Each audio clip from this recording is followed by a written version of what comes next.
Kennedale City Council special meeting, August 12th, 2024 at 5:30 p.m. We are in City Council Chambers, 405 Municipal Drive, Kennedale, Texas 76060. At this time, I'm going to ask our secretary for a roll call. Madam Secretary. Mayor Pro Tem Michaels, Here. Place 1 Glover, Present. Place 2 Kobeck, Present. Place 4 Gary, Present. Place 5 Navarez. Here. You have a quorum, Mr. Mayor. Thank you, Madam Secretary. At this time, we're going to do our invocation and pledges of allegiance to the United States and Texas flags.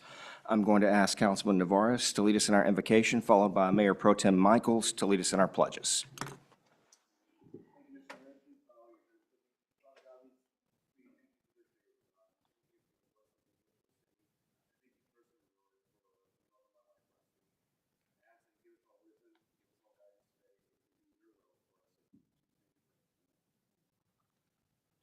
Pledge the United States flag.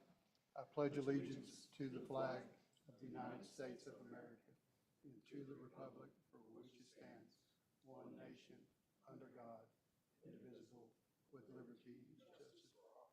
The Texas flag. Honor the Texas flag. I pledge allegiance to thee, Texas, one state, under God, one and indivisible.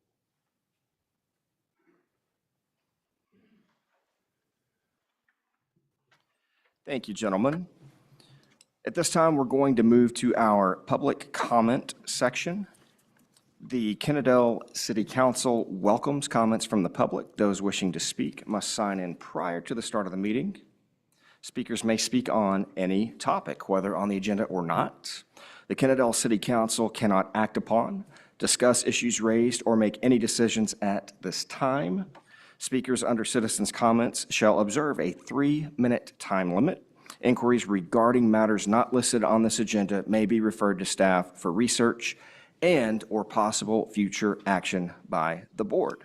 Madam Secretary, do we have anyone wishing to speak? No, sir, I do not have anyone signed up. Anybody? Going once? Going twice? All right, I will take that as a no. Let's now move to our regular session, and up first, we've got an item for individual consideration, discussion, or action. And the first item is the consideration of an action taken, or consideration of an action on the mayor's veto received on July 22nd, 2024. Vetoing action taken by the City Council on July 15th, 2024, authorizing the city manager to move forward with the Little School Road Extension project design and to approve the design project of Kennedale Sublet Road realignment.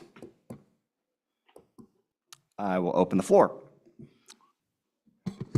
Mayor Horton, I'd like to make a motion to veto or to move this along pending our meeting with Precinct 2 that's scheduled here in the next week or two. I think we need that information to make a sound decision. The information that was provided by Precinct 2 does not show the exact details that was presented in the vote that night. To table it? Yes, to table To it table it? Okay. I'll until second we have that. that meeting. And we have a second? Okay.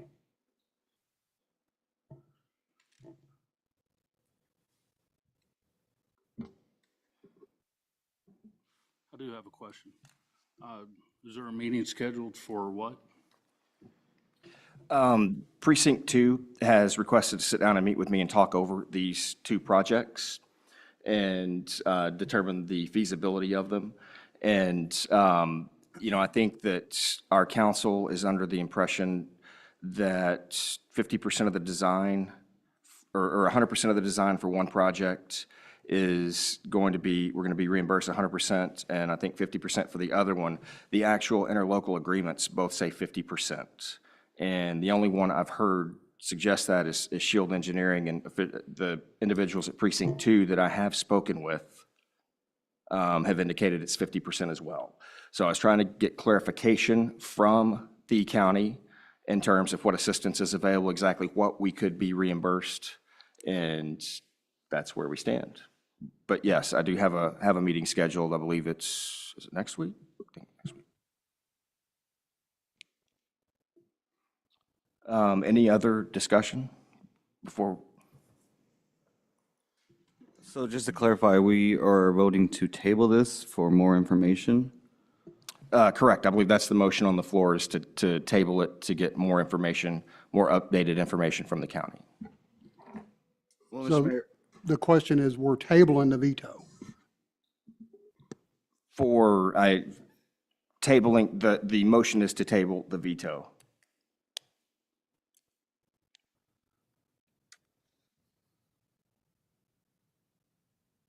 I guess I'm just a little confused about why we're even vetoing in the first place, because in your veto, it doesn't explain anything other than you want to veto it.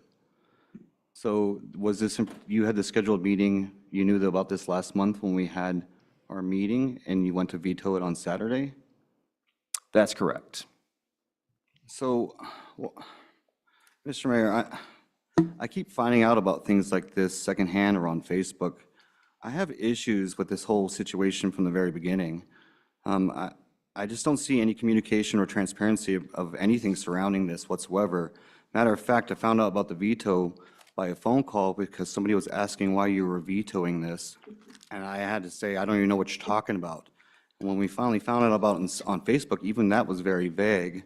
But there was no communication with me about it. The whole situation on voting on it in the first place, nobody was in dissent after a 45-minute discussion. And then, we had some dissent. And when that was brought up that we should discuss it publicly, we had a little argument behind the scenes around here. And so I'm just concerned that the transparency and communication coming from the mayor's office and council surrounding these events, I'm tired of reading a newspaper and finding out things like water under the bridge when it comes to the funding from the county, or just now, it sounded like even the city manager didn't know that he had a meeting coming up. So I think this is a symptom to a bigger problem. For me, there's nothing on this piece of paper that tells me why you wanted to veto it. I hear Chris's, I hear Mr. Gary's question to it, but why did you want to veto it, is my question.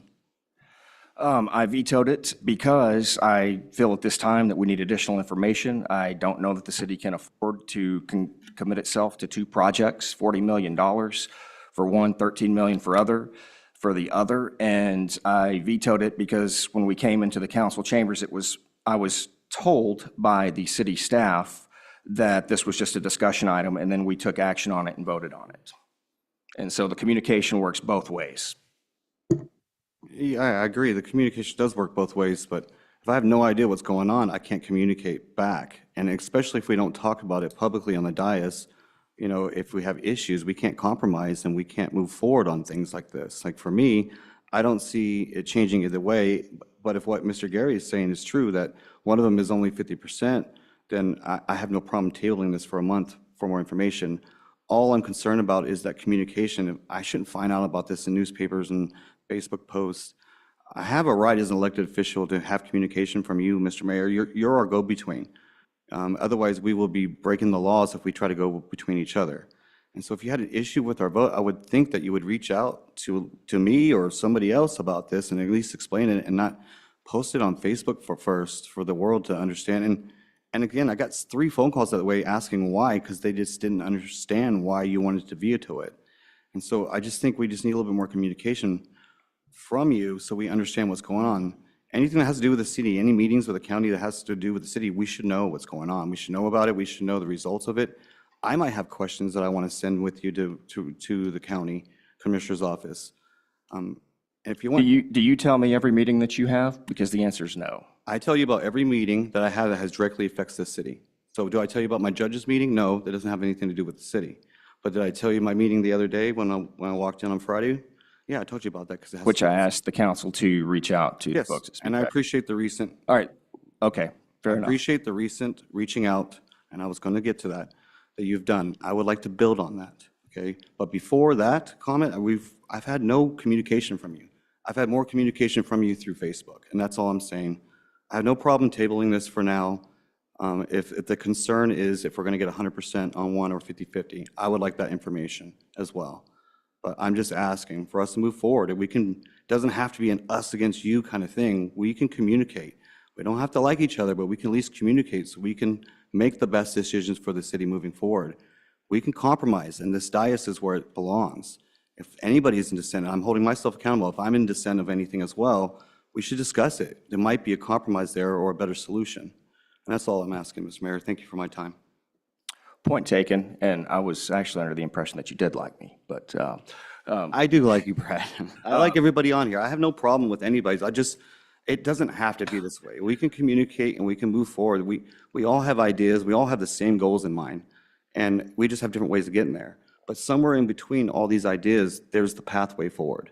And it starts with communication. And that's the transparency that we have all promised of the public. And we can be transparent with each other as well. And it should start first with us. And then let's go out to our constituents and ask them their opinions. But discussions between us, we're elected, we represent, this is a republic. Discussions should start here, on this diocese, in the public. And the communication starts with the mayor's office, because you're our only go-between between all of us. And that's all I'm asking for is, I just don't want to be surprised anymore. I want to move the city forward. I want to hear y'all's ideas, and I want y'all to hear my ideas as well. point taken. Any other discussion? Mr. Mayor, I have a question. Yes, ma'am. Do you foresee in this meeting with Precinct 2 that there might be additional funding coming? Is that even a possibility? It's a possibility. You know, I have met with Commissioner Simmons, and, you know, I mean, we had a pleasant first meeting, I would say. It's a possibility, but they were non-committal on what they would give us, and they asked to meet again in the future, which they did, you know, which, you know, we're hoping to. And so they've been non-committal, I think, from COG. I think that's been somewhat non-committal as well. They said there's opportunities, but, you know, I would like to see something a little more concrete, ultimately, if we can get additional funding. And the same thing with the Tarrant Regional Transportation Commission. They, you know, there's opportunities, but I've not seen anything concrete saying, you know what, if you go forward with this project, we'll reimburse other than the amount pledged. And I think right now we've got some confusion as to what amount we're going to be reimbursed if we go forward with the design. Thank you. Mr. Mayor, just to reiterate what Councilman Navarez said, there's been no communication about this. You put a veto on here, you didn't reach out to me, say, here's my concern, here's why I don't think we should do this. You're not building a shared vision. So I do not see me voting yes to vetoing this. You can, I guess, bring it back up in another agenda to try to veto it later, but I made the motion and it passed.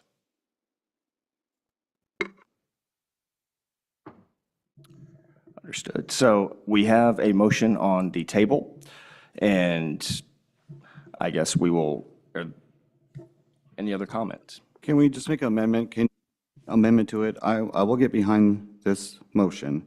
If we can amend it that you will add to your veto the reasonings for the veto for next time. This is what I vote on the packet, so I just would like that information for the record. Certainly. Thank you. If Chris, if you wouldn't mind amending your motion for me, I will second it. I motion to table this, the mayor's veto vote to the, I would say in the next few weeks, so that we can get better information to the city council and we can make a more informed decision based on your veto reasons, along with what information we get from Precinct 2 regarding future funding. Just for clarification, the charter requires that the veto be considered at the next regularly scheduled meeting. So if we table it, it'll have to come back to the very next meeting. Okay. Correct. It'll be next Monday, yeah. The 20th? Well, we won't have, I'm not aware of us having a resolution or something in writing from them saying, other than what I have from an email from them, which I'll be more than happy to forward to y'all when I get home tonight, a current copy of the actual ILA that's in place, not the drafts that we were given, signed by the previous Mayor Joplin, and the precinct commissioner stating that they were 50% reimbursements. So, but I'll provide that when I get home on my computer. Thank you. Do we have a second? Just to clarify, we're motioning to table till next Monday, and it's amended for you to include the reasonings in your veto, correct? That is correct. All right, I will second that. Any further discussion?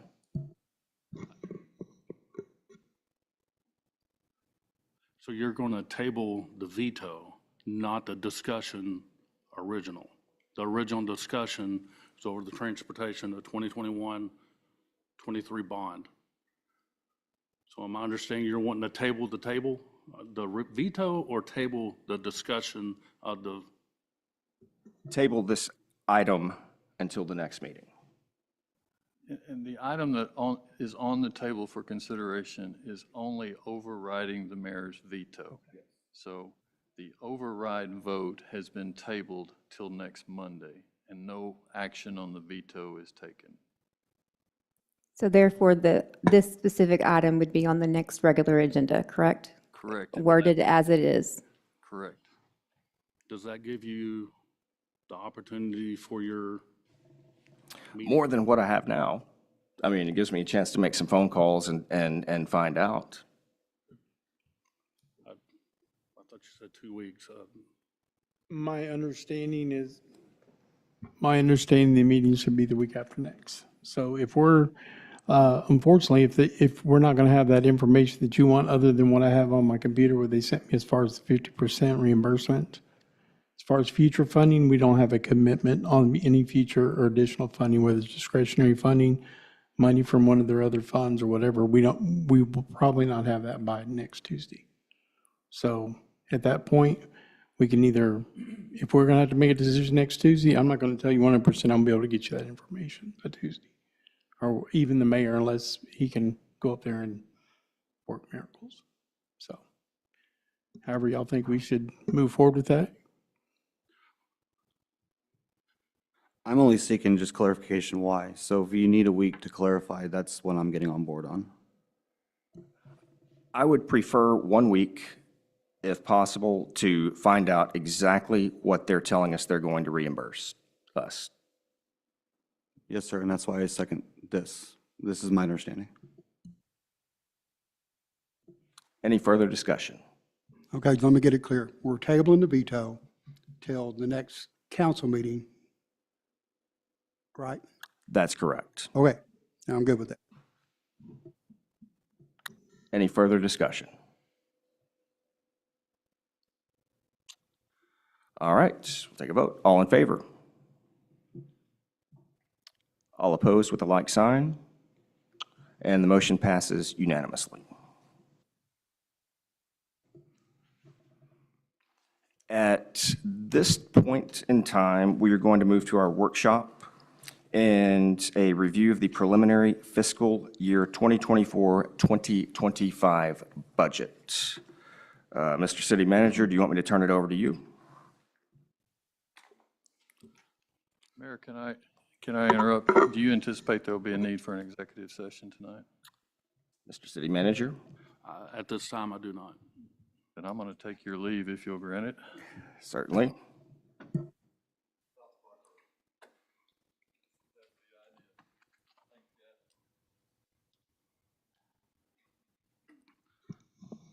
Last month, we submitted a proposed budget for the 24-25 fiscal year. We came back with some adjustments from last month to this month with your input. We have made some significant changes within that this last 30 days. As you know, we now have a certified tax rate that's been submitted, and we're in possession of that. And it's also presented inside this current budget, proposed budget. With that, one of the things that we had last month was a 69-cent tax rate. As you can see on this current, it is at the current tax rate.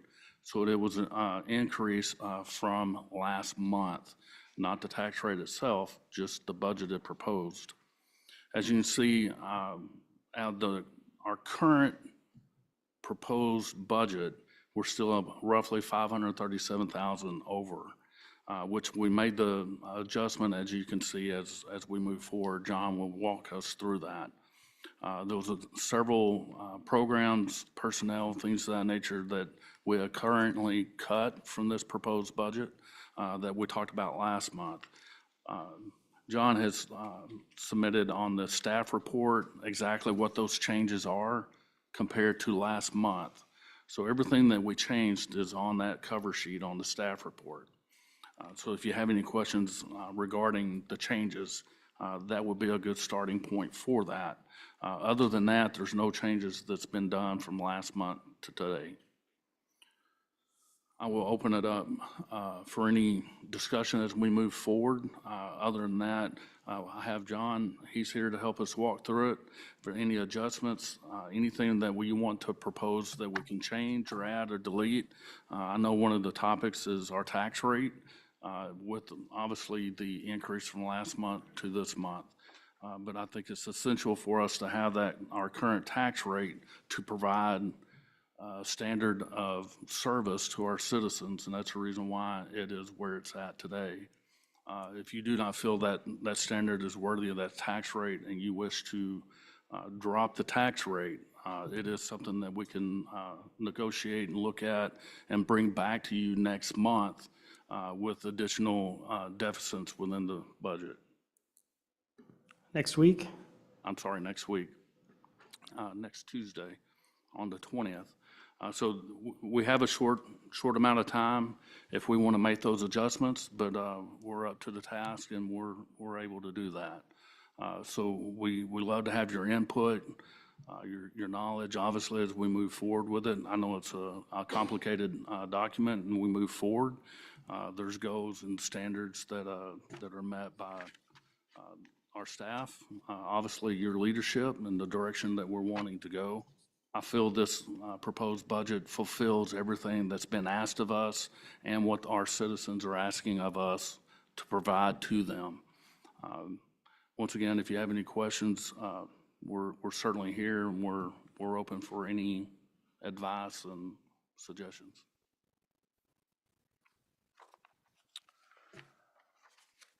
Mr. City Manager, first off, let me say, I do applaud you. I do applaud your staff. I know that you guys have worked very hard on this, and I know that you guys have had to make some very tough choices, and I know you've cut substantially, and so I do appreciate that.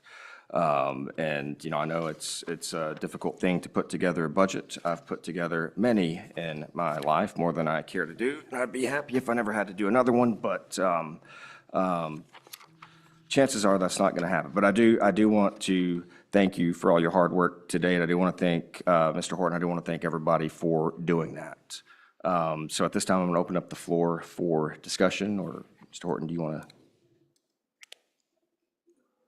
I'm really just here for questions tonight. I don't want to waste our time talking about something that's not expressly needed from council.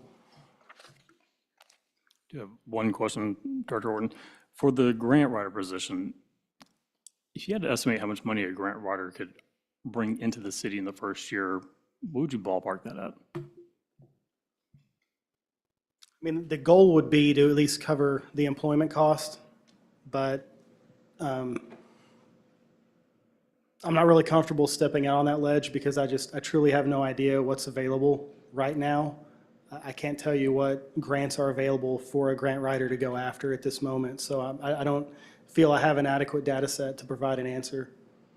Okay. But out of all the cuts made in the budget, that's the only one that could be neutral to the revenue, if not positive. So Yeah, the goal for the position was to have it be at a net positive after year 2. So initially, the expectation wasn't for it to break even in year 1, quite frankly. It was to have that person establish those relationships, find different grant sources, and possibly start having some success in the second half of the year. But the initial goal was to start having that position pay for itself in the second year. sure, there's always a ramp up. I'll leave you with this. It feels like in that particular cut, that's an old saying I heard was, you're picking up pennies when dollar bills are flying by. So if there's a way to put that position back into the budget where we can at least start to get grant money in more consistently, I would like to see that. Okay, I'll make note of that. Thank you for the feedback. Mr. Horton, I have a question. Give me just 1 second. Also, if I can get some further feedback from the rest of the council as well on adding this position to the budget, I'd be grateful, appreciative of it, please. Is there, it's my understanding, when you and I, Mr. City Manager, were on with COG a few weeks back, that they mentioned we could have, am I recalling correctly that they mentioned we could have access to a grant writer?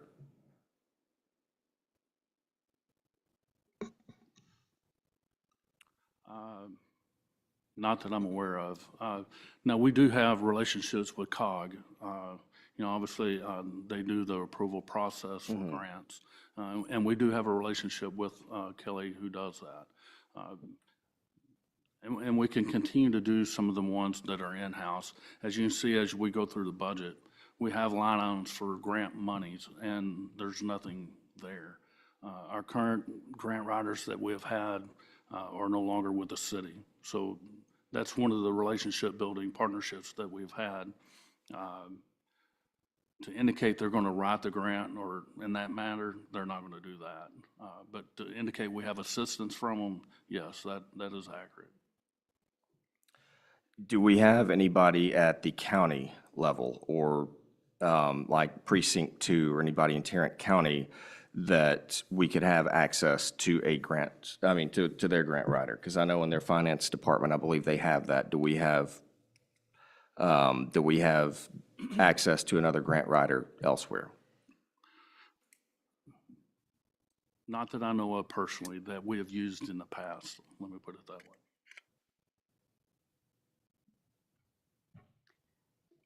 Any other questions, comments? Mr. Horton, my question was, just for the public record, can you please explain how we went from the proposed rate of the .69227 on July 8th to what we have now, which is the .70619?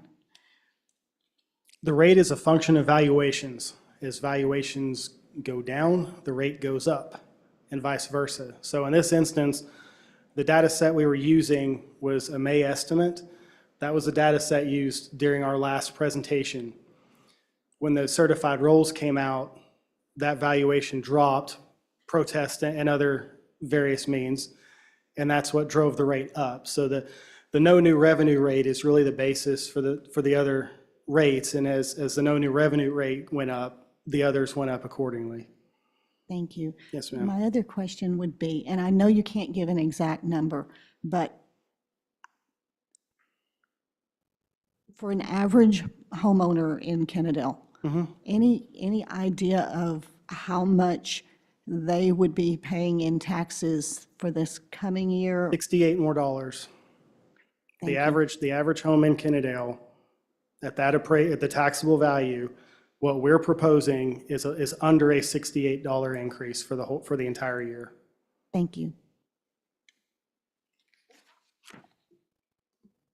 Mr. Horton? Yes, sir. So in the tax calculation from the county, it says we lost a little over $2 million in valuation for the year. Is that correct? Sound about right? If the county's that's the Says, source. yeah, value loss right over 2 million, I guess. The county's the source on that, so I have to take their recommendation and their Well, guidance. I understand that. So, but I'm trying to understand, so you're saying that since the values are lower, we pay a higher tax rate?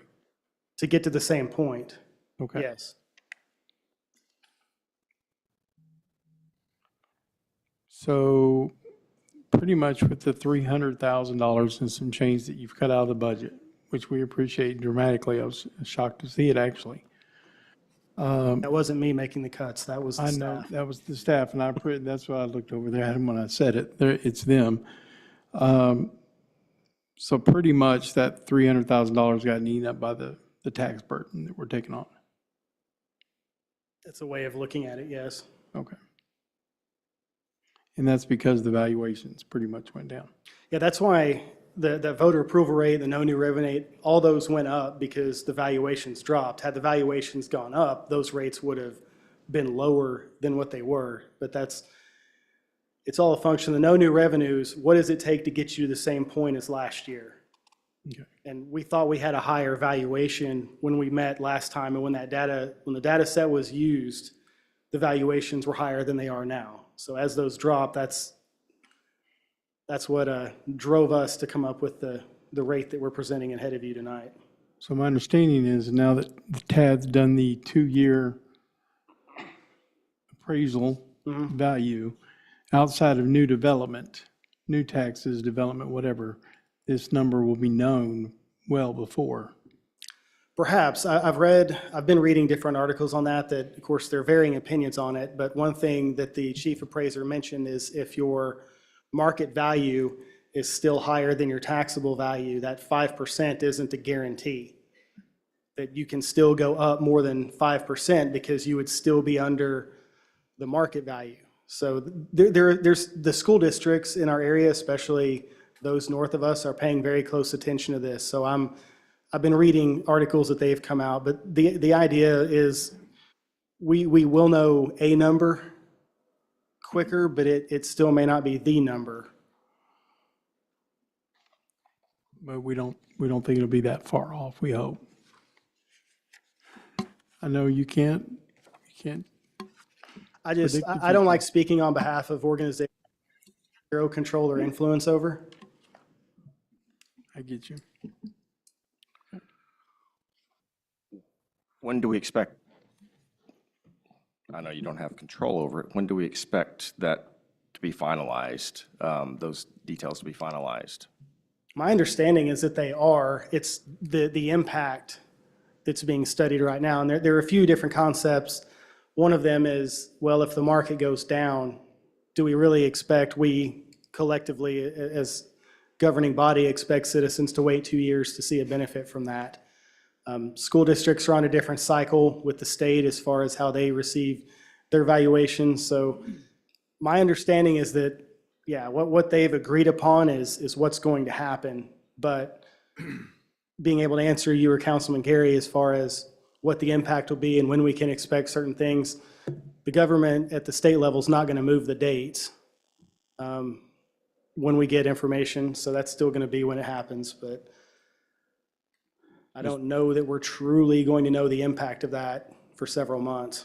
Mr. Mayor, if I may, I actually share the same concerns that it sounds like Mr. Gary has. So much so that I reached out to Mr. Eric Morris a week or so ago about my concerns over their new plan. Now, as a citizen, I'm excited. As a government nerd, I'm super excited. This is unprecedented what they're proposing. But as a steward of the city that's seen our path from the very beginning to where we are now, I had concerns over this. I'm afraid Kennedale might be collateral damage in this, and I think the numbers that we're seeing today is kind of this supports what I'm concerned about. The 2-year gap can hurt us if we're, for example, not developing our south side or new developments around here, which will bring us to sales tax. So now more than ever, and I truly believe that the city of Kennedale is in a golden age that we've been working on for a very long time.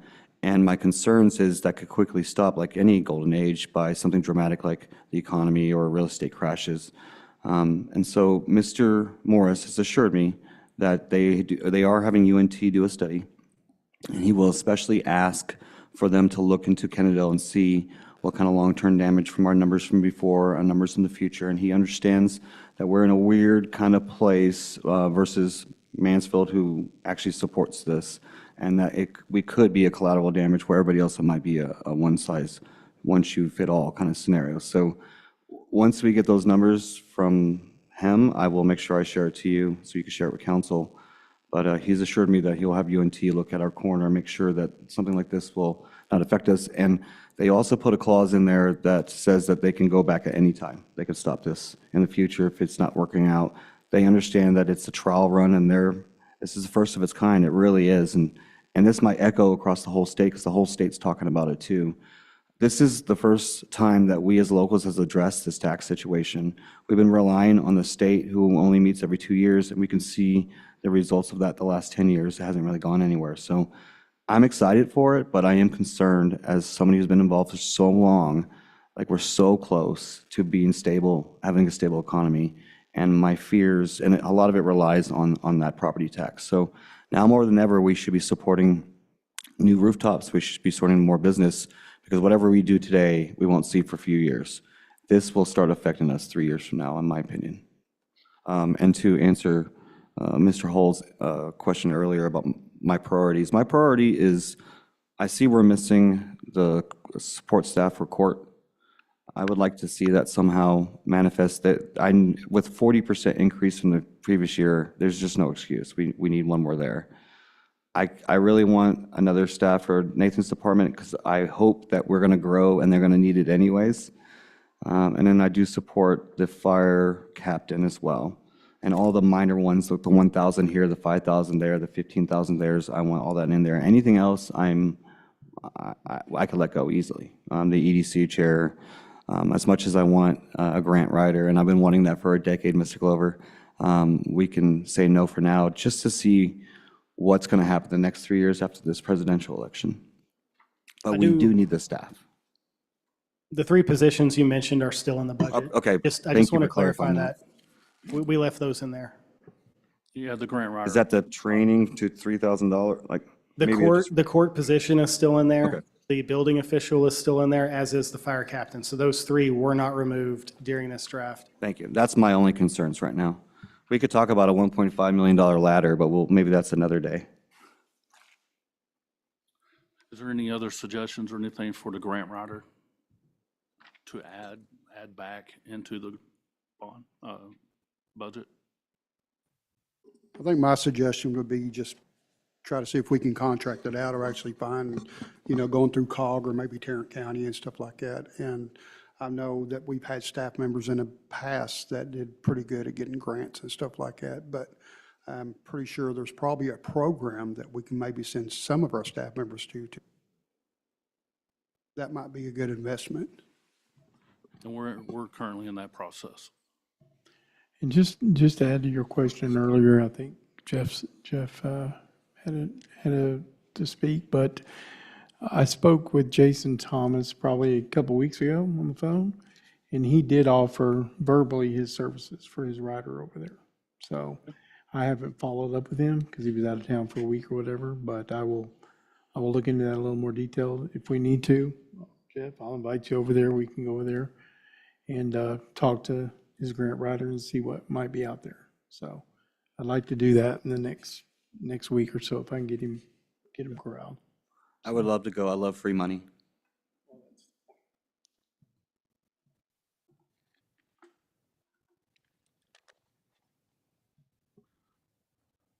Ms. Kovac, do you have a response? I think that right now, the grant writer position is not something that we need to consider adding in. Thank you. And I guess I was kind of making that note. I agree with her, sorry. So. I would say, if there's opportunities out there, and I've not really, acted, but just what I've heard, kind of here and there, it sounds like there are opportunities for us to have that. And I think I want to say I met with Mr. Thomas as well, and I think he told me that. But I mean, I'd be interested in you guys exploring that to see, and maybe reporting back to the council what you find regarding a grant writer. Well, I'll make it a personal effort to make sure we address the grant writer thing and try to get all about, I'm not gonna say I'm a grant writer, but at least get some help from people to write these grants properly so we can get them. So I'll make that a priority over the next few.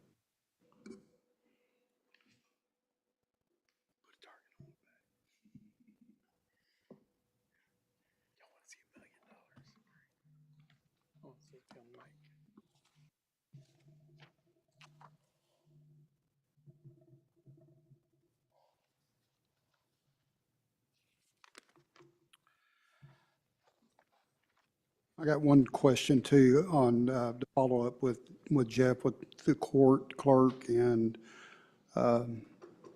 the crap. Don't have that one in there, sir. Yeah, the code enforcement. So we're still scheduled to do the court clerk as soon as possible. Yes. And then the code enforcement's going to be in April. No, sir. You directed us to push that for the whole year. Okay. I remember directing the court, but I don't remember doing the. Now, a word from the council, as I recall, was to push both of those positions to full-year positions, so that's what's represented in the budget. Okay. And then, yeah, that's it.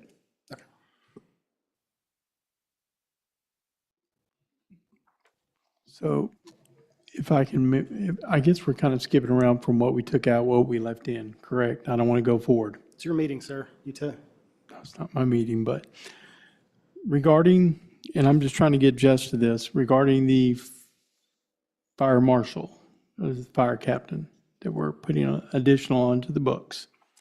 It is a captain, not the marshal. Captain. Yes, sir. Okay, because the marshal position's not there right now, The right? marshal position is It's now there. a fire inspector, so the slot is still there, it's just changed, the scope has changed. So it's not a fire marshal anymore, it's a fire, No, sir, it's a fire inspector, Fire inspector. okay. and that position has been filled internally. Recently? Okay. So that one's filled. So he's acting as chief Mhm. and as fire captain right now, both duties. Lieutenant, sorry, my bad. Yeah, lieutenant, the captain position is in the budget, but it doesn't currently exist. Okay. The rank is chief, 3 lieutenants, drivers on down. Okay. The captain's position will be a new position for the fire department. And we've been, okay, so I'm 100% that he's overworked right now doing 3 jobs. I mean, I'm not going to sit up here and argue that at all. So at what point does the chief, is there a way to have the chief, I'm not a fireman, Ken, you are, and you are, sir, and whatever. I'm trying to figure out, if we're doing without him right now, haven't done them with him for a while, why can't we do some, he doesn't need to be, he doesn't need to be over here every day, all day long, when he needs to be over there with his guys, and vice versa. Is there any way to make the 3 out of 2? Or 2.5, or something like that? I'm just trying to figure out what exactly you're. so What I'm for- suggesting, Mr. Okay. Gary, what it is once we do the fire station remodel, correct? then that's going to put the chief, the fire captain of operations, and their admin, and their inspection, all in one department over there at the fire station. Right now, they're At the split. temporary one? Right now, they're split where they're still up at City Hall. Okay, So once they come in and do that remodel, and I don't know how long it's going to take, but then all the administration, fire administration will move to the station. So then that will make it better to where the chief can the captain would be over the operations, and then the chief be able to, if we get one that can write grants, he'll be writing grants, he'll be coming up with policies and everything, and take the workload off of when we just had a chief and lieutenants, and he basically had to do everything. So basically, it's going to streamline the chain of command to where, you're not just going from chief to lieutenant, you're going from chiefs to captain to lieutenants, and the lieutenants report to the captains, and that captain report to the chief. So it streamlines the chain of command. so where are we on the fire chief spot? I know Brown's been gone, for 3-4 months, 4 or 5 months? We're looking to have the position filled October the 1st. So we had interviews last week and today. We anticipate having more interviews next week to come to a decision within the next 2 weeks of giving a conditional job offer.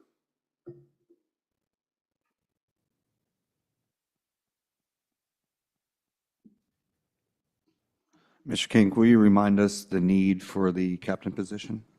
I think that's also was the question. Kind of. Okay, so, like the meeting before, Why are you desperate for a captain position? So what it's going to do is it's basically, you've got the administration side of the fire department, and then you have the operations side of the fire department. So the fire chief is basically doing admin and operations. It's very difficult to do that.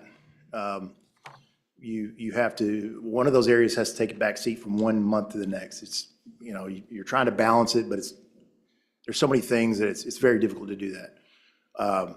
So the actual fire chief would be, you know, interaction with you guys, council, mayor, council. He would be, you know, doing the grants, doing the budget, going to the meetings. I mean, we missed out on funding just because we don't show up and show our face at some of these county meetings. You know, that's where you're gonna get some of these grant ideas, some of these things, just by showing up, and we're not able to do that. What the fire captain would be doing, he would be doing more the operations side, where if you get that structure fire in the middle of the day, he's gonna be, instead of the chief, he's gonna have to go, you know, down there and command that fire, or, you know, make those runs back and forth to pick up apparatus from the shop, making sure the guys and staffing is completed for the day, making sure that the apparatuses are basically getting out of the door. The chief's not doing that double duty. It's just got to the point now where our call volume is so high, and we've gotten enough more staffing now, more responsibilities with more apparatus, and you just need that person to be able to handle that. The fire chief just can't manage both sides of the house like that. We've just gotten big enough, just big enough to where we need that. We need that buffer. We need those two people to split duties. So just a question, we've never had a captain spot on this force? It's always gone from chief to lieutenant? We've basically ran like a volunteer fire department for too long. I mean, just to go back to the whole thing, it's kind of disheartening is to see that we cut $350,000 from the budget, thanks to the people in the box over there, and we still are in the same boat we were in last year.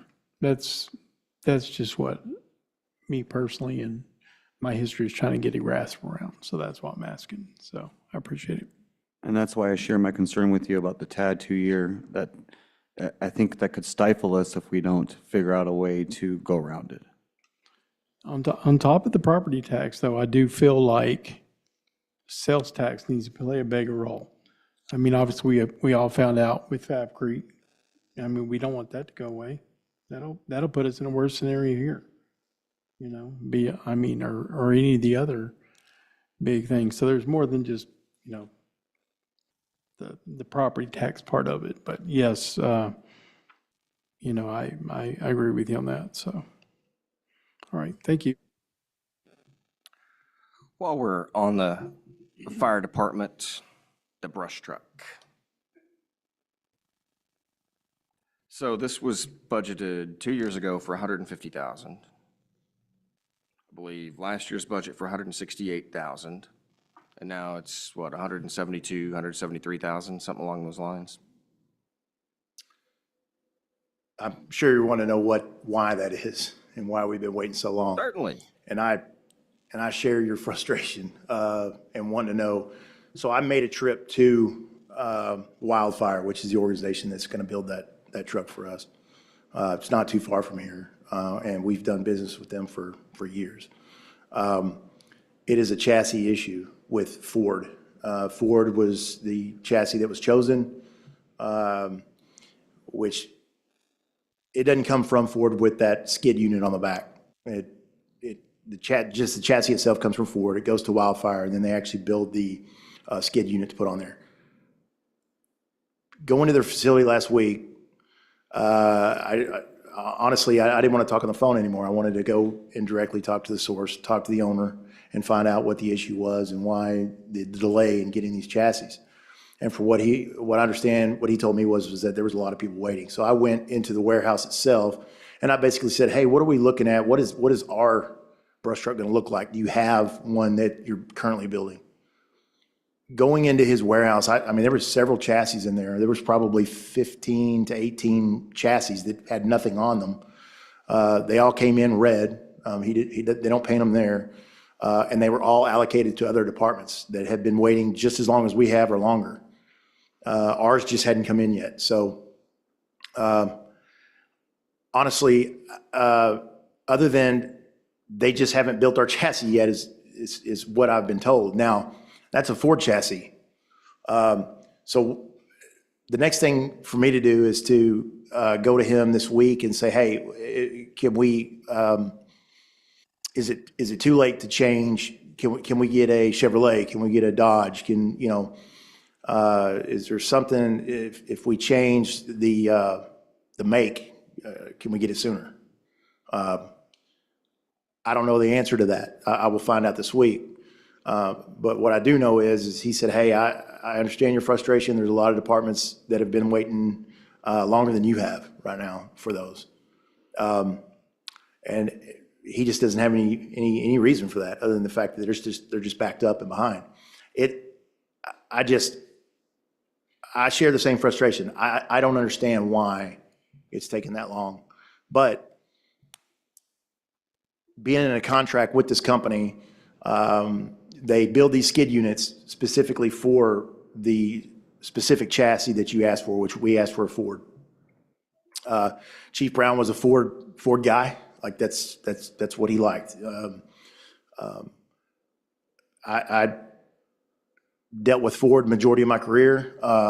They are probably the premier make that you would get. They started out in emergency operations, the Fords did, and so. But now Chevys and Dodges have came along, but I will find out if that's something that we can change, and if we can, will we get a chassis quicker? But we're at the mercy of Ford, of their manufacturing. So that's what I've got so far. Thank you, sir. So the budgeting for this, we budgeted $150,000 2 years ago. Then 165, 168 last year, something like that. Then now 172. First glance, it looks like we're budgeting for that 3 times. Should it be 150,000 year one, then the increased 15?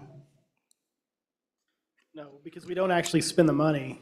So it just, the money never goes out. So the budget itself gets wiped at the end of the fiscal year and reloaded on the next day with the new budget. So budgeting money that's not spent, it's never real, if you want to consider it that way.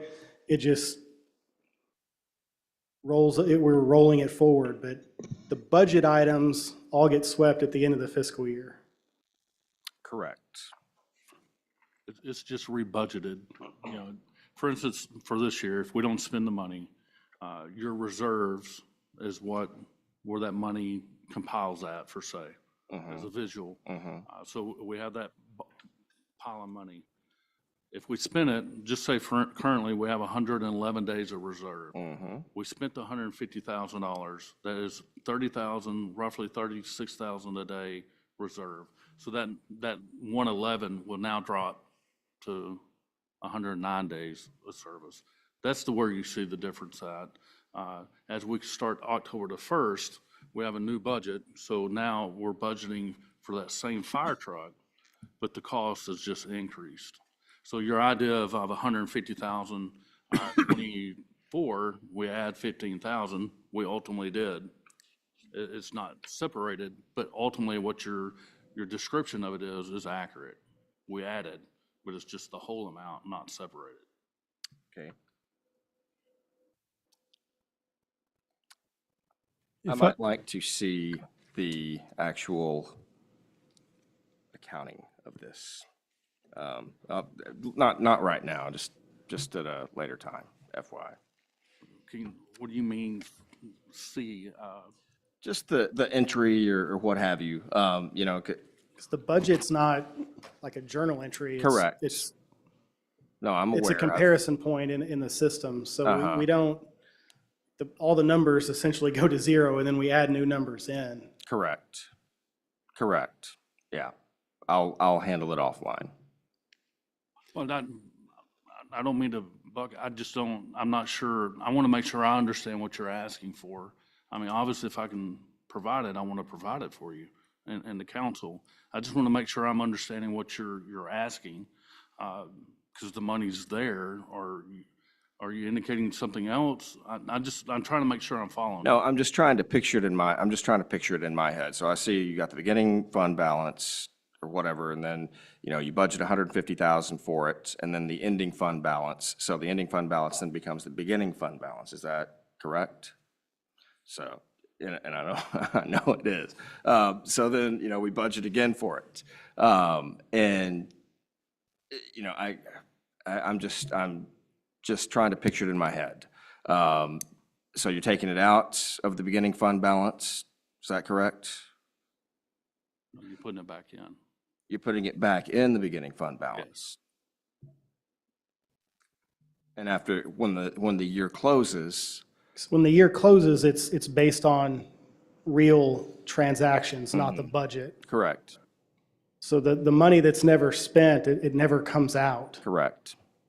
So when the budget's cleared out, like the real numbers essentially replace the budget, and that's how you get the ending fund balance. Then the next year, we put new budget numbers in to get a new comparison point. And did you say earlier that was about 537? We had 111 days now? You had about 537 in the reserve fund? Right. Oh, no, we have a lot more than that. Unspent money, I meant. No. No, that's the 530, well, we have a lot, our reserve is a lot stronger than 537. It's actually the ending balance itself. Let me get a page number for you. I did have a question for Lieutenant over there. Sorry, buddy. If you don't mind, were you checking that out? So if you don't mind me asking, so we're under contract, is that the place in Hillsborough down south? No, that'd be Skeeter. It's in Alvarado, right off of 917. Okay.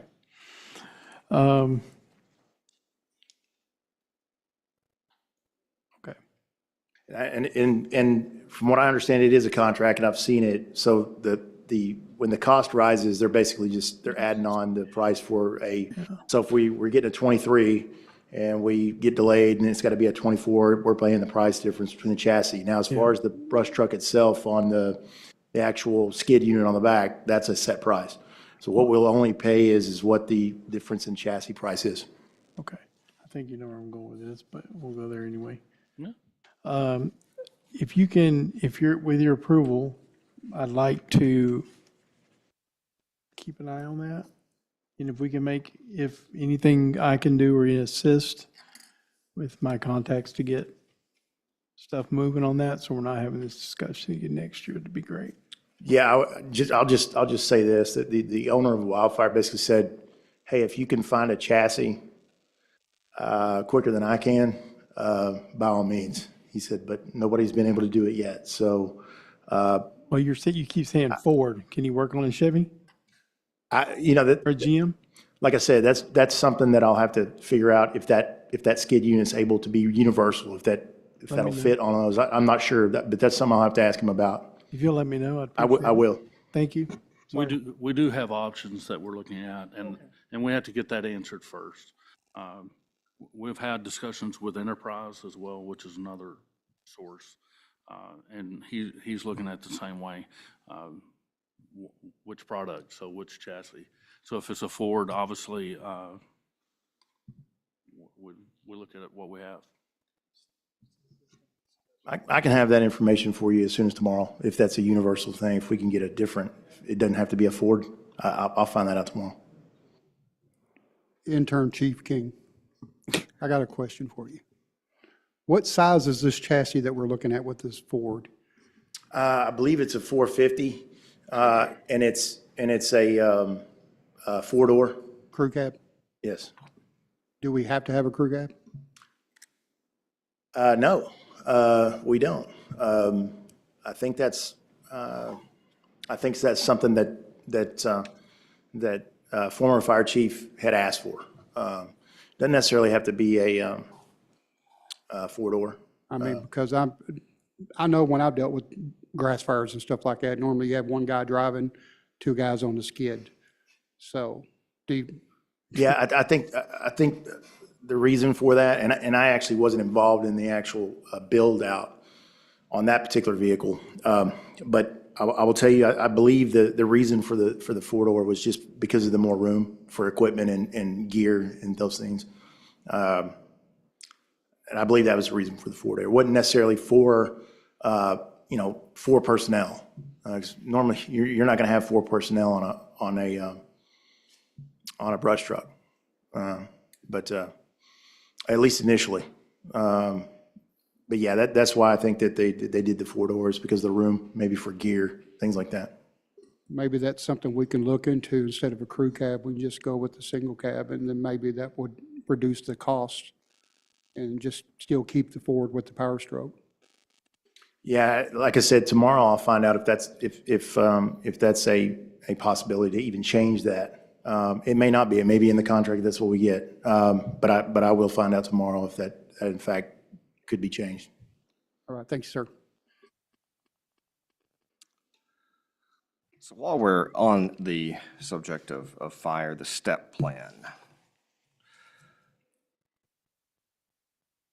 What? Does the STEP plan max out at 6 years? Do we know, can we? The new one, I think it's 8. 8? So I would ask, what's the industry standard for STEP plans? I've seen anywhere from 5 to 10 is general. 5 being, really supreme. 8 to 10 has been probably an average. 8 to 10. And for other cities our size, is this Comparable. comparable? Yes, sir. Comparable? Mr. Mayor, I think the issue is we're not keeping our fire department here. We're training them and sending them over to other places because it's better money in Mansfield, for example. I think this is to encourage people to stay longer and be committed, because there are certain types of workers or firemen that do like smaller and do not necessarily want upward mobility or action every day, but they, still need to cover their bills because of inflation and what's going on. I think that's why we did the 8-year, was to encourage longevity. So 8 years, and do you feel that this is comparable with, or do you feel that this will help us to be more competitive with those around, with other jurisdictions around? Just want to clarify, it is 6. It does top off at 6. It is 6. Yes, sir. Does that include the first year? That doesn't include the first year, correct? There is one more thing that we can. Entry 0 to 1, then 1 to 2, 2 to 3, 3 to 4, and so forth, until it gets to 6+. Okay. There's one more thing that we can offer that could encourage longevity as well, and that's for employees that have been here an X amount of time, that we take care of them when they retire, as far as paying half of their insurance until they're 65. That's something that we don't offer as a city, which surprises me, because we do have certain employees such as Mr. Hull, Mr. King, who have been here for, well over decades over here. And so that's something that simply can be done that doesn't really affect the budget. It's pennies in the long run. If we retire at 60, then we're only paying 5 years for somebody who gave us 20 years. And that could make a difference. And I've spoke to, I believe, both chiefs on this. At least I spoke to Chief King about it. He thinks that could encourage longevity as well. It is a big benefit. It's huge. So in reference to your point, and correct me if I'm wrong, Mr. Warden, I think one of the problems, not the problems, but one of the expenses, the largest expense on this budget has been the benefits, health costs, things like that. I think that's 35-40% maybe is what our expense is going to be on that. Generally speaking, personnel counts for 71 or 72% of the general fund. I understand, yeah.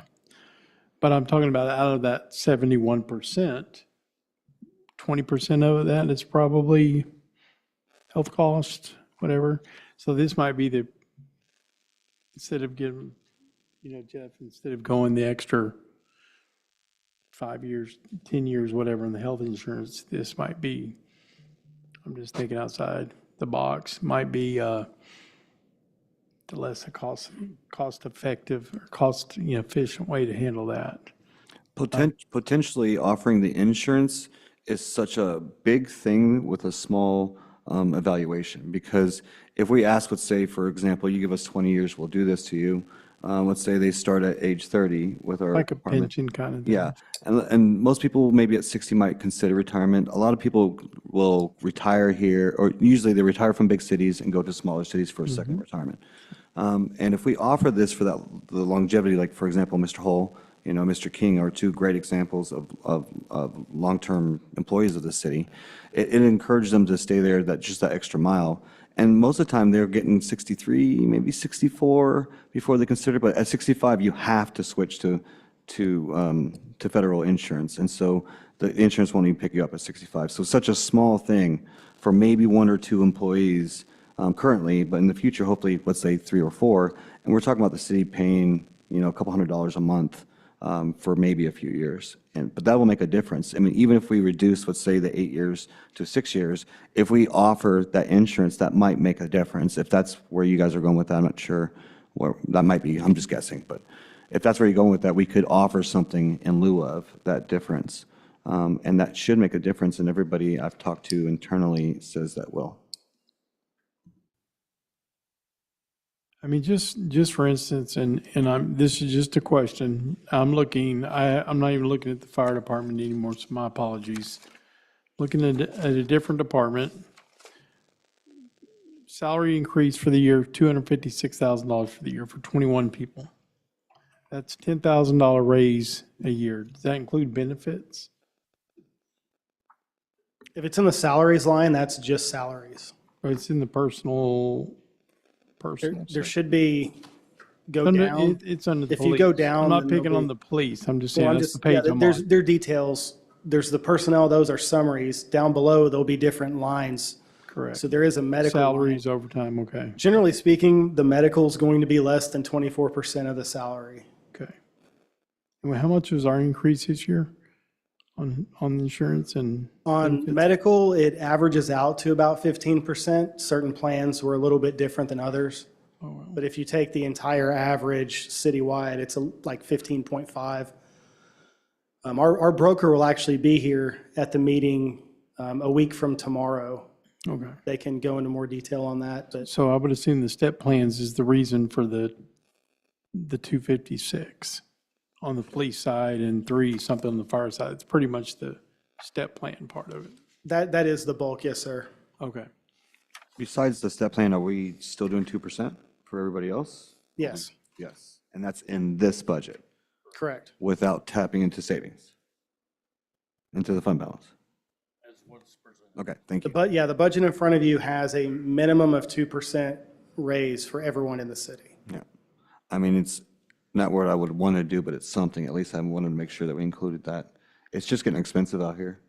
I mean, for a family of 6 of ours, we pay about $1,400 worth of groceries. It's just to put it in perspective, we used to put 8 just a couple of years ago.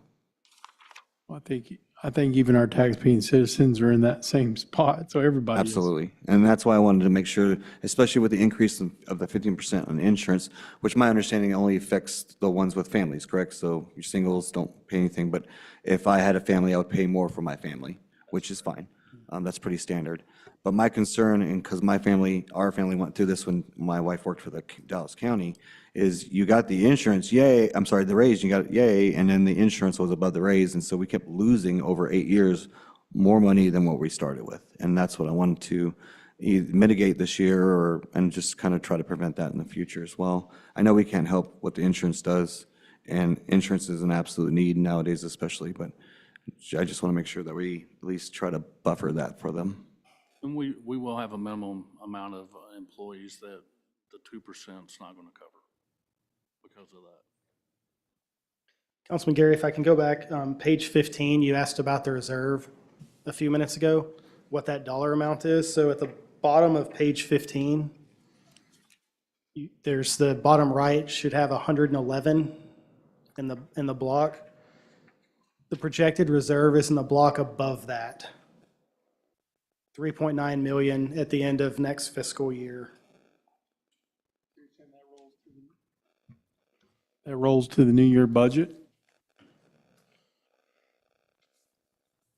Oh, I'm sorry, I need to speak. Correct, yes, the reserve rolls forward.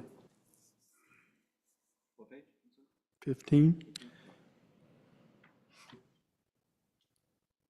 Apologies, I don't see the 3.9. I see the 4. Let me- Oh, 3945, okay.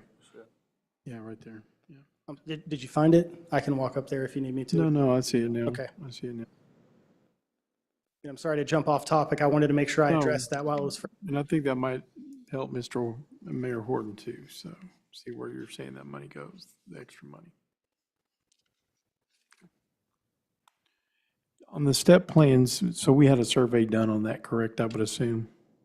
Like and I apologize, I've only been here three or 4 months now, but did we see the survey as a council, or do we, or?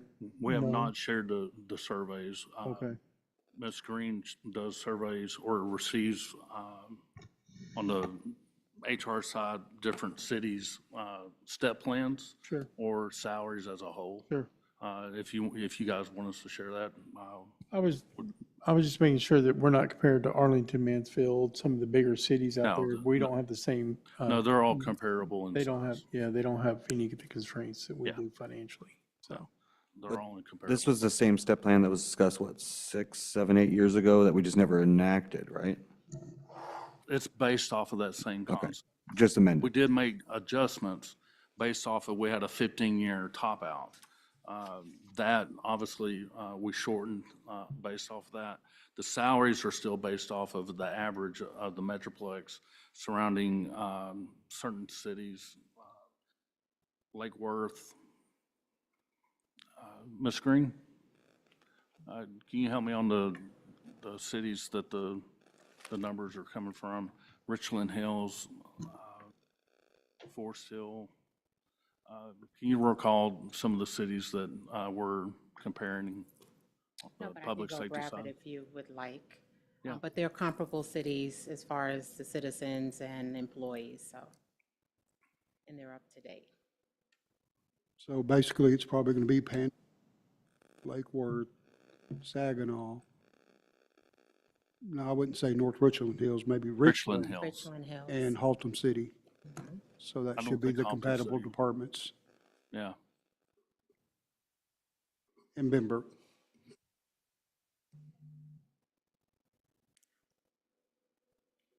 Thank you. Okay.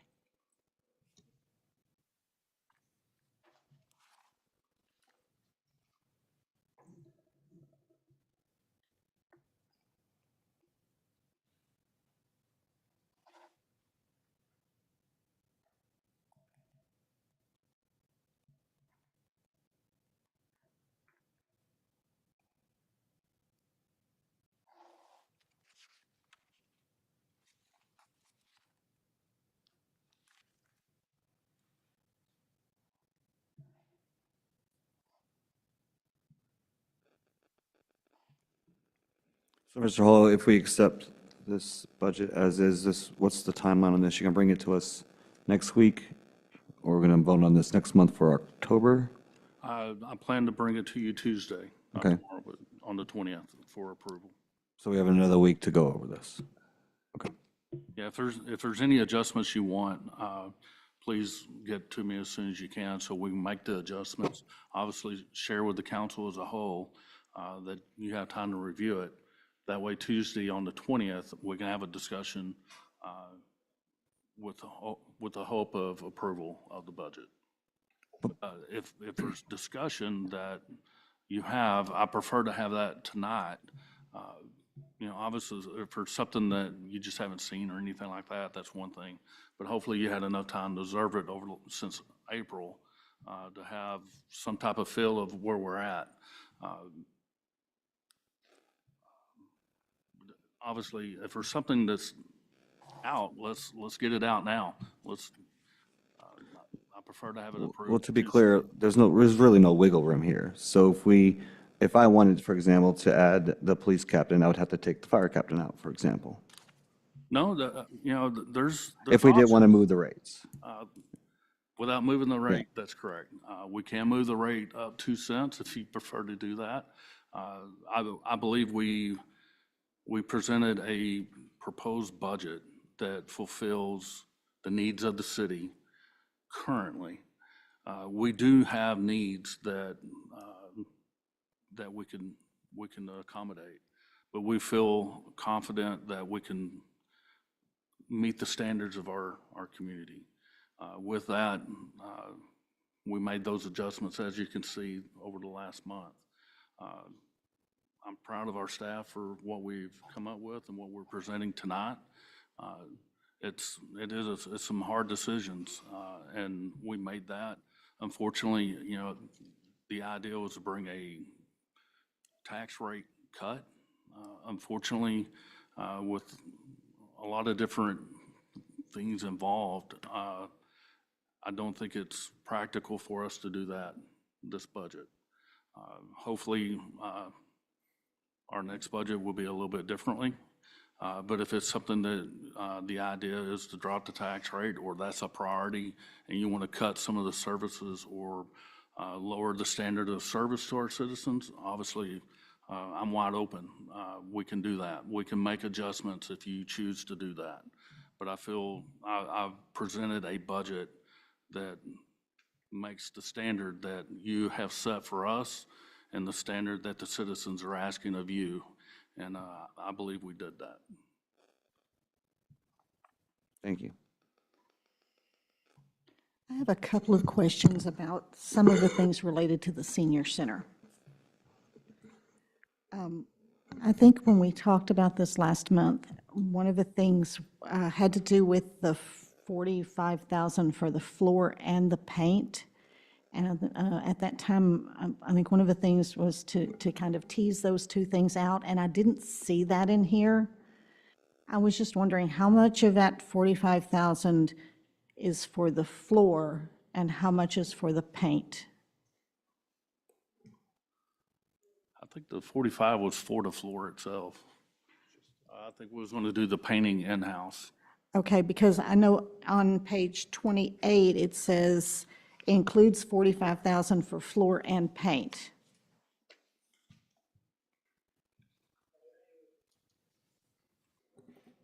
As Mr. Hull stated, the idea is the bulk of that is actually to cover the floor, and the painting will be handled by our.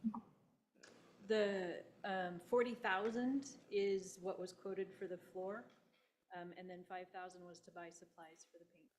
Okay, I know that I could be off by a little bit, but around 2019, about the time we shut down for COVID, if I recall correctly, the center was painted through the generosity of some local residents who donated the painting supplies and actually, I think, did the work. So I know it's only a few thousand, but a little bit here and a little bit there sometimes makes all the difference. So I was just wondering about that. Also, I noticed that I guess the Meals on Wheels contract went up by 5%? 3%.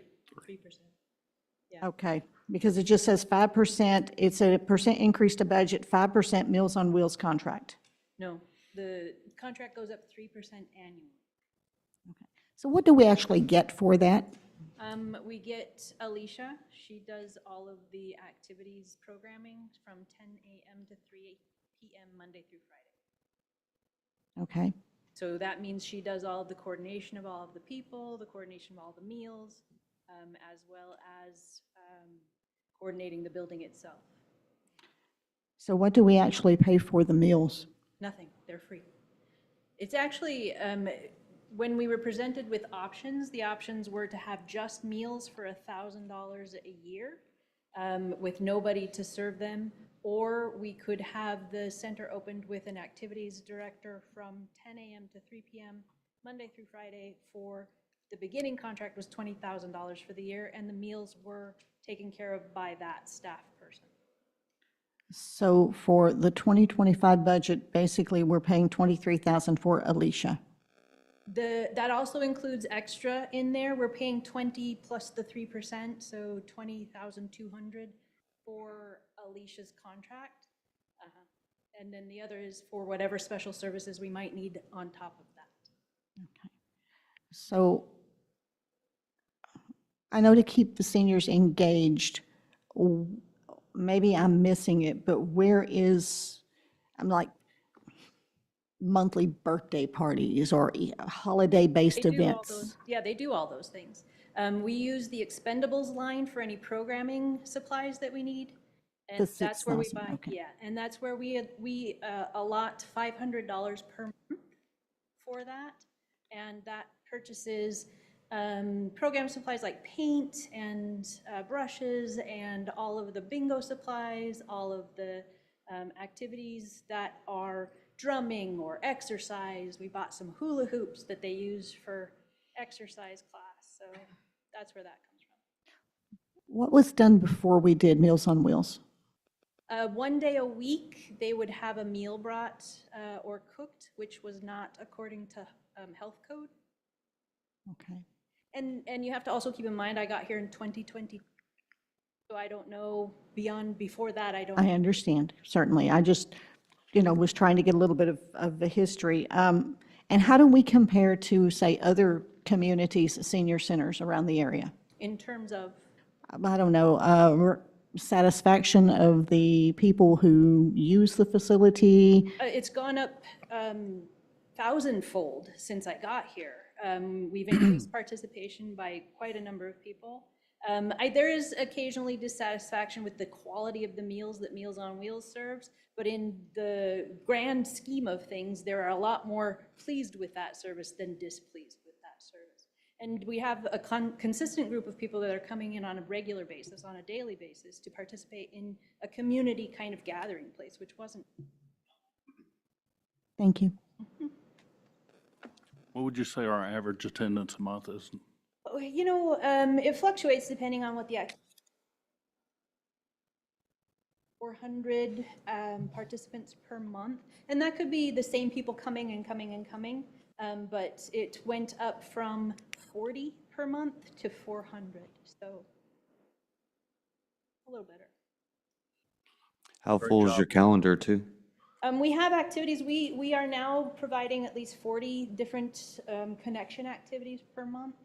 And that's, Alicia has done an extremely good job of bringing community into our building. And one of the things, and I mentioned this before, is that we are trying to reach out further into our community, but that takes a lot of staff time and effort. And that's a growing project. And we've only been at this for a year, so. Great job, Elizabeth. While I have you up there, quick question about the library services. And I'm not sure if this is for you or if this is for Mr. Horton, but I noticed on page 29, the 142,000 with 56,000, or 142% with 56,000 for the shelves is listed as building maintenance. So should those shelves be building maintenance, or is that more like an asset? Because my understanding was that the shelves were movable. Yeah, they are. The hope is that they're mobile, yeah. Well, that's where the building improvement things go, so that was. Okay. We're on the modified accrual basis on this, so we don't really have assets or capital purchases. It's all an expenditure in the general fund.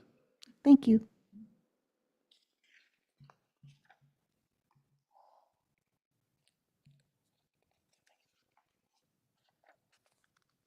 Also, just to add, that piece of equipment for the shelving is also a step one of the application process for grant money as well.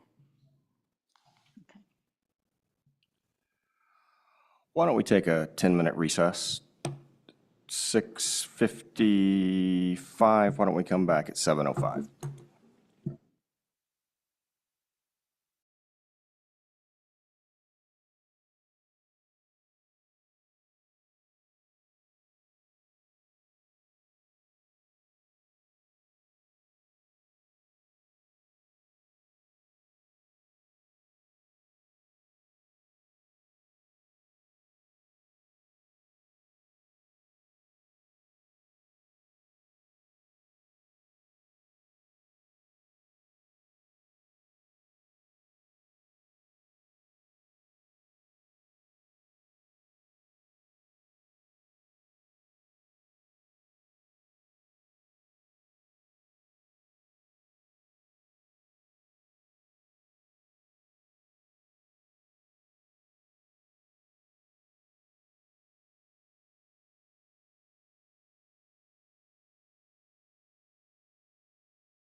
let's go ahead and reconvene. I've got 7:07.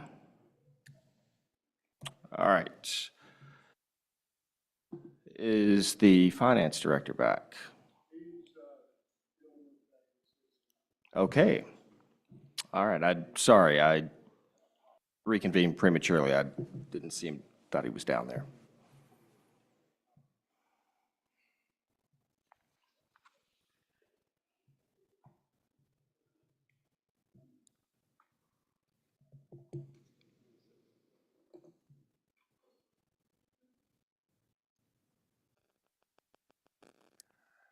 So I think when we broke to break, we were talking about, I think Councilmember Kobeck had talked about the senior center. Had some questions regarding the senior center. Is there any further questions? Okay. No?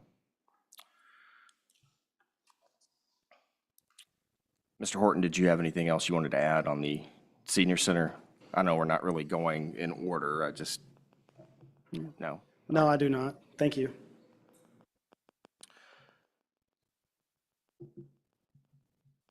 So if I may go to Public Works,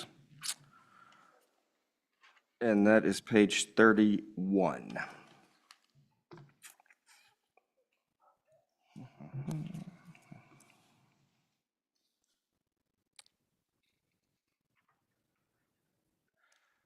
It looks like the price for the new AC came down based on previous estimates. Is that accurate? It is, sir. All right, well, that's always a good thing, right? As long as the quality is still there, yes, sir. And I guess just what are lifts for Hometown Christmas? It's a lift truly to so we can put the tree up, put ornaments on the buildings, put lights on it, so you Like know. a scissor lift. Yeah, okay. I was just curious. What? It's a platform that elevates. I knew what he was saying. Yeah. Okay. We also use it for other events for this.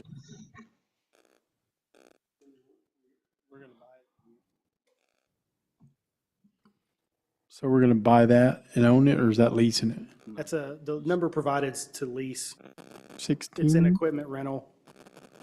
Is there any way that maybe we can start looking into maybe purchase one? I mean, because I know that, how long have we been renting it? 5 or 6 years? We do. We have one. It's just not tall enough. Well, we use it once a year, roughly. I mean, it obviously is something we can look into purchasing. We can get a number on it and we'll submit it. Well, I kind of look at it as every time we rent it, it's just expendable money because, we're using it for a week and then it's gone, and then we bring it back another week to take everything down. So, I don't know if maybe Public Works can use it for other stuff, tree trimming or, but I guess that thing, it's kind of be a pain to drive it down the road and stuff like that. So the little lift that they have would work. Never mind, scratch that. Maybe we can split it with EDC? I'm sorry, say. Maybe we can split it with the EDC, the cost? I don't recommend that. Fair enough. I know that, we request the lift to hang up for a concert in the park, the sign over the park over here. So I know it's helpful, and then if we do the advertisement for the flagpoles, we also need it for that as well. Yeah, there is a need for it. We can definitely use it. The one that we have is not mechanical, or it's not portable. Well, it's a trailer mount. It's the one we rent has wheels and you can drive it around. It's very portable per se. And it wouldn't be a bad idea. We can look into seeing what one would cost. Well, I just remember one year that they rented one, and it was before we did the new tree, and it sat over here for almost 3 months, and we were paying for rental on it, and no one said, hey, send it back.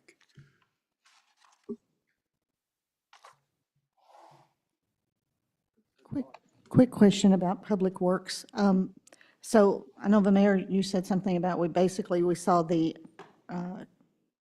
cost for the AC unit come down about 11,000. Did we take out the awning? The awning is coming out of Fund 13, Okay. It's still in. but we did not take it out. It just wasn't in Fund 1, the general fund that holds the department. Okay, thank you. Yes, ma'am.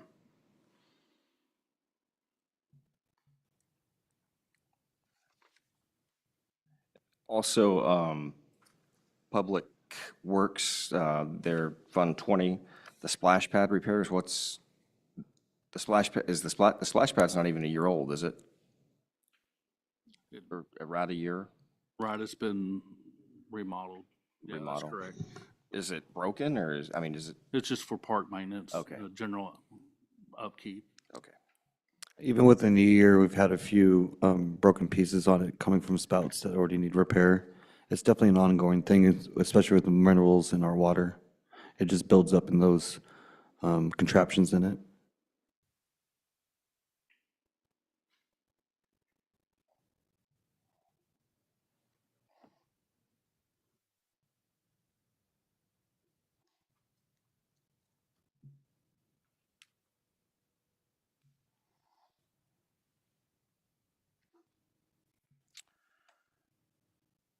Page 33, general fund expenditures by department, software.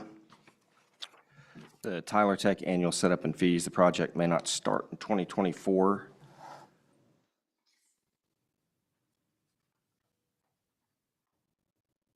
It's my understanding that the council voted to approve this because it was going to get started this year. Is there something that it's not, why it's not? It's phased by department, so the financial piece will be ready by October 1st, but the court piece will not fully be ready by October 1st.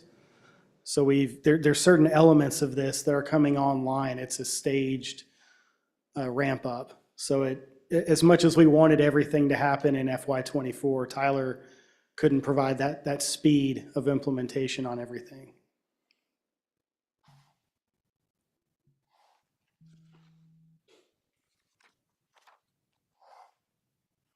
Mr. Hall, are we still moving all of our paper filing to the cloud?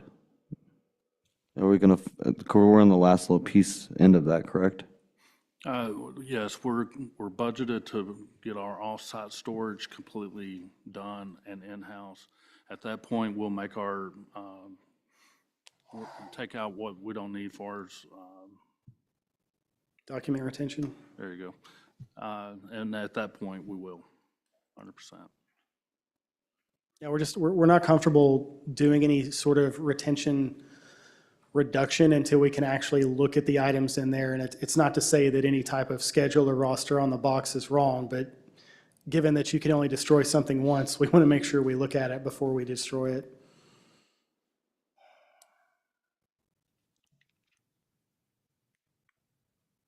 And that essentially gets rid of not only the storage, but another software that we utilize to organize it, correct? Not entirely, no. Like Laserfish or something? We'll still have to use We'll still use Laserfish. it, Yes, okay. sir. All right. The idea, at some point in the future, since we do have access and we will use a comparable product through Tyler as part of that implementation, that we could shift everything over, but that, as far as the scheduling goes on implementation, that's pretty far down. One of the things we did cut is the 30,000 for the city going citywide on the cloud. That part was cut out of the IT part. And we're not on a timetable on that. I'm pretty sure, at least we're being encouraged by the state to go fully digital. Is there an unfunded mandate on that? I don't recall. Not that I'm aware of. Yeah. I mean, obviously, that's the direction we want to go. With the restraints that we have, we believe that we can go another year without having to make that transition into the cloud. But the plan is still to do it eventually. We're just going to hold off another year. Absolutely. Yes.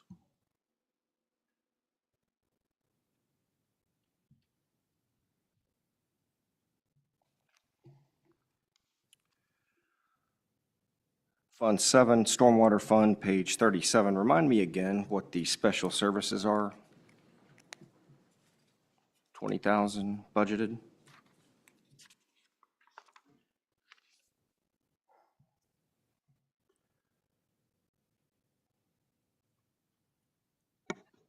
That is for annual stormwater management plan that we have half an associate looks into it for us. It's a state required mandate. Thank you. State requirements. State reporting.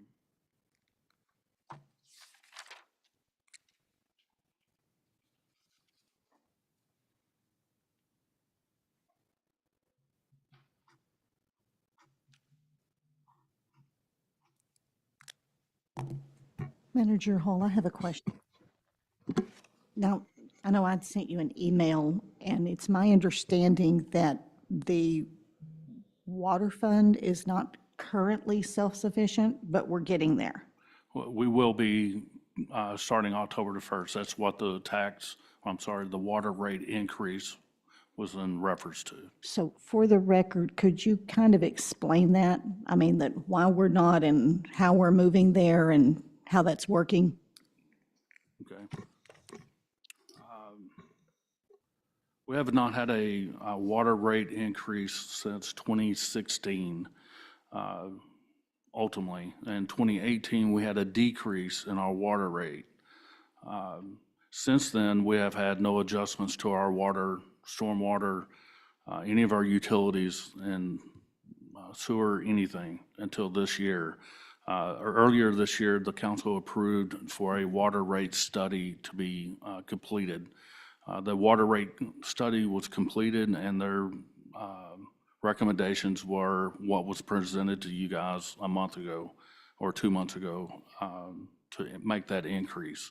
It's also based off of the $15 million bond that was passed in 2023 for the sewer and water infrastructure improvements, which includes the sewer line going from Texas Raceway to Interstate 20. Which ultimately will be going down North Road, Valley Lane, going under or over Village Creek to the following Village Creek to I-20 service where we have our service line that connects to Arlington. With that also includes the water storage facility over by the high school. That's a 750,000 gallon tank that's been currently engineered and almost to the point of construction. That's also what you approved 2 months ago, is for that improvement to take place. We will also have requirements from the Senate Bill 3, which require some type of powered generator or some resource or source to provide a water pressure of 20 PSI citywide. So that generator will be part of that same production with the water storage tank. That's the reason why the water rate increase was to cover the cost of the bond and future infrastructures that needs to be completed.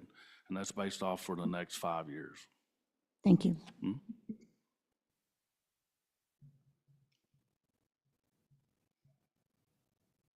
You forgot to add the cathodic protection for the overhead storage. That's $1 million.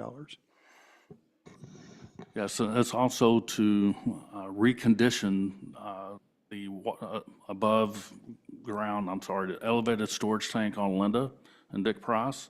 It's roughly $1 million to refurbish that and get it to the standards that we need to meet.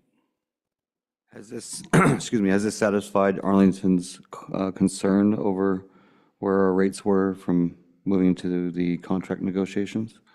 I believe so. I think our actions are showing exactly what our intentions are, and that's to serve our public and serve our citizens.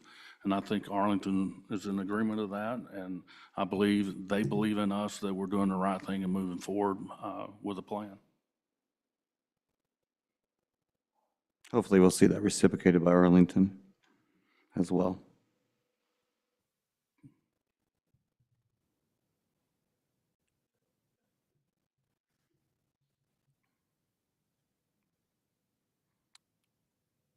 Other questions, discussion items?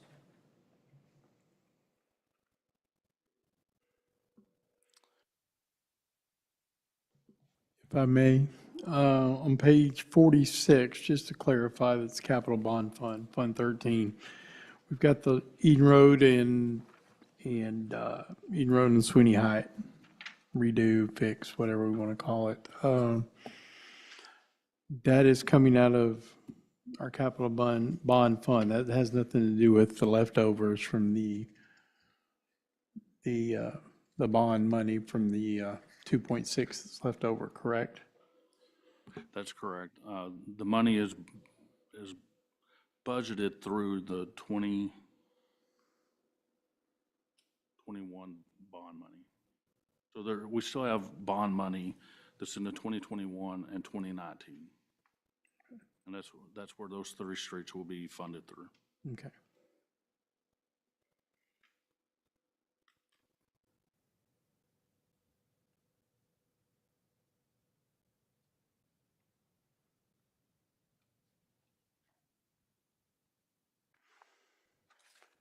And I think one of my last comments will be in, as far as the step plans are concerned for going forward for the short term of 6 years, I would like to see that be a longer term. I think an 8 or 9 year term for those step plans would work better for our financial situation that we're in as a city.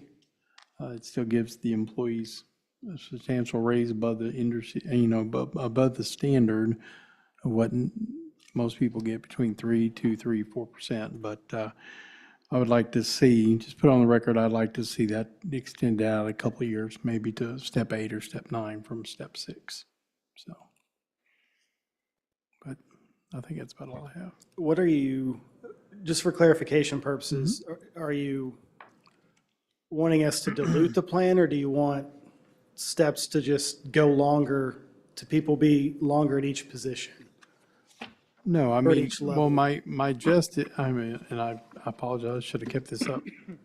Thinking. Okay, so instead of somebody getting from 70 to 90 in 6 years, it takes them 8 years to get from 70 to 90. That's what I was looking for. Yes, that direction, not So that lower the like amounts. the top end pay would stay the same. We would just be adding increments in between it.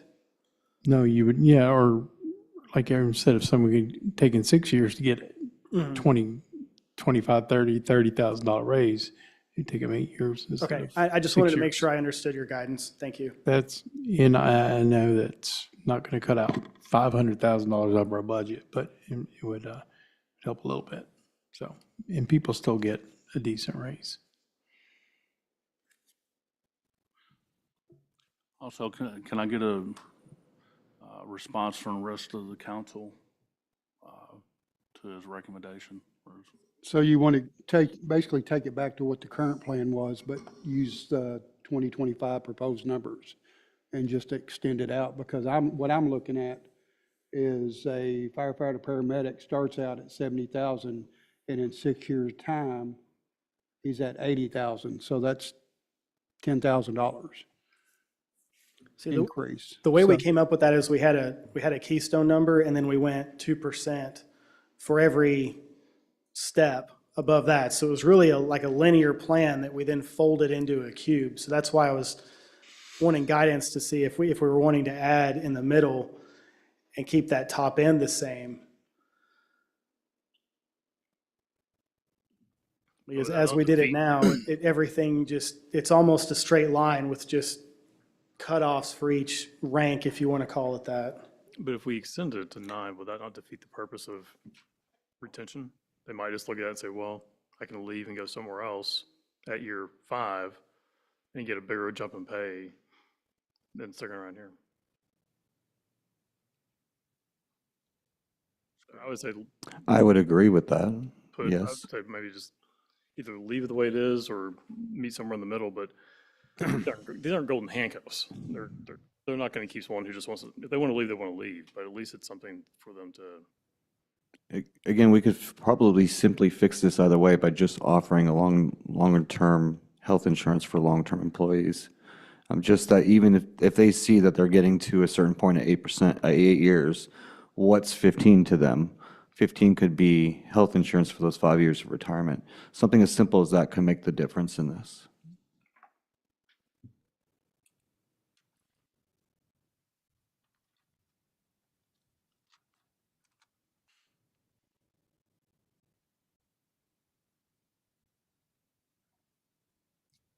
And this step plan is that this is in addition to the 2%, 2.5% raise, or 2% budget that we have. across The board. 2% is for the The annual, non-sworn personnel. okay. Just to give some reference on the numbers, the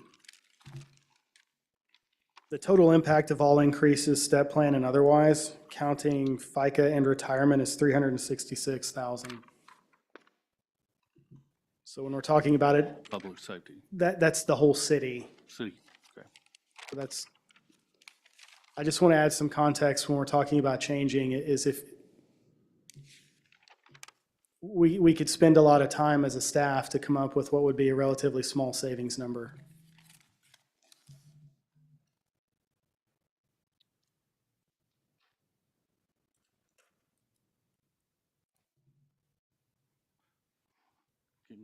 Which way would you like to go? For the step plan? I just need some direction on which way to go On the step plan. on the step plan, public safety step plan. I mean, for me, it's no here or there for me, 6 years or 8 years. I can see Mr. Gary's point, there might be an additive 6-year that's just kind of in between. So instead of jumping 10, we jump 5 at the 6-year mark and then another 5 at 10. I mean, excuse me, 8. For me, it doesn't matter at 6 or 8.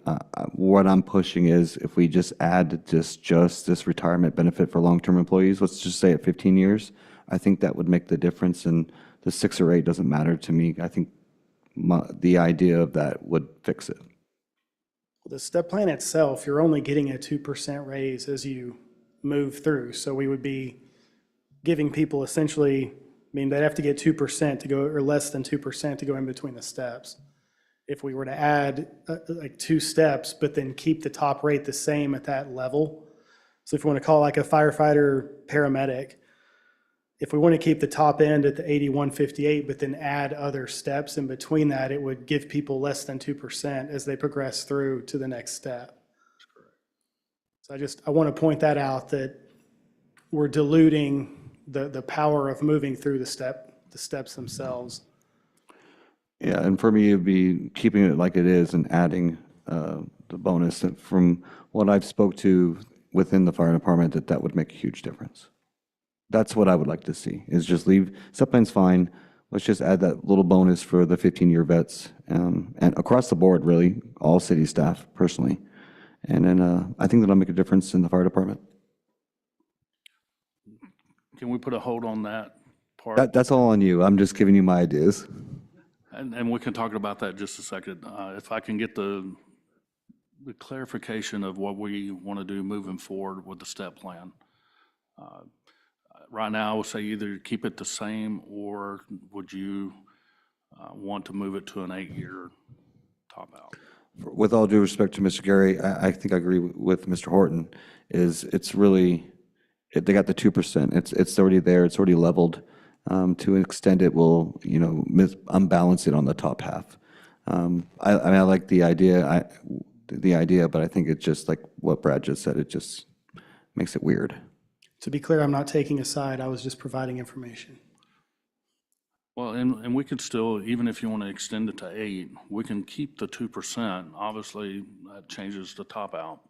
But we can keep the 2% with a higher top out salary. But this step plan's also going to adjust every year too. So if, say, The next year, cost of living, correct. if they get a 3% raise, this step plan's going to change and that 3% is going to be added here. But this year, since we're increasing it, and I don't know, how many firefighters or police officers at what level that they are on a step plan. So that's just going to, okay, I'm good. 6 or 8. 6. I like 6 myself. In the past, when they first started the step plan, they didn't really do what they were supposed to do.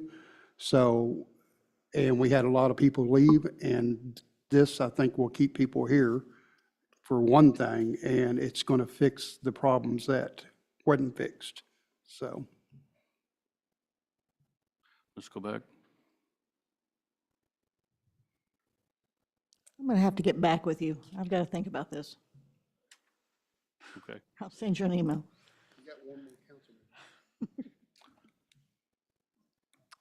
Again, 6, I think we're not going to have that great of a savings, but the message it sends to the staff to at least keep it at 2 versus it going down to a fractional 1, I think it's worth it.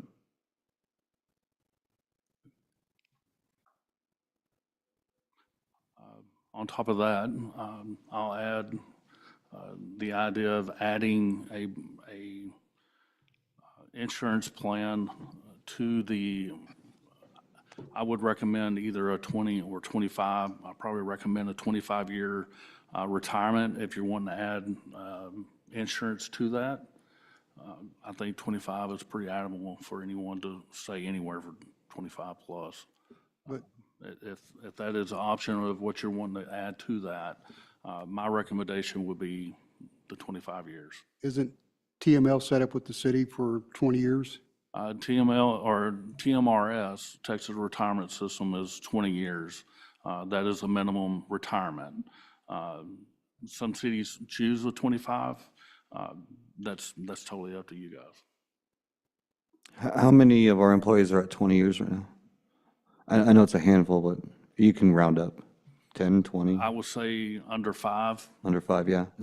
To me, it's such a small thing that could make a difference for even just somebody sticking around for 20 years. You know, they stuck around 20 years and like, oh, I just give up for my last 5 years, I won't get that. And it could just make a think you're difference.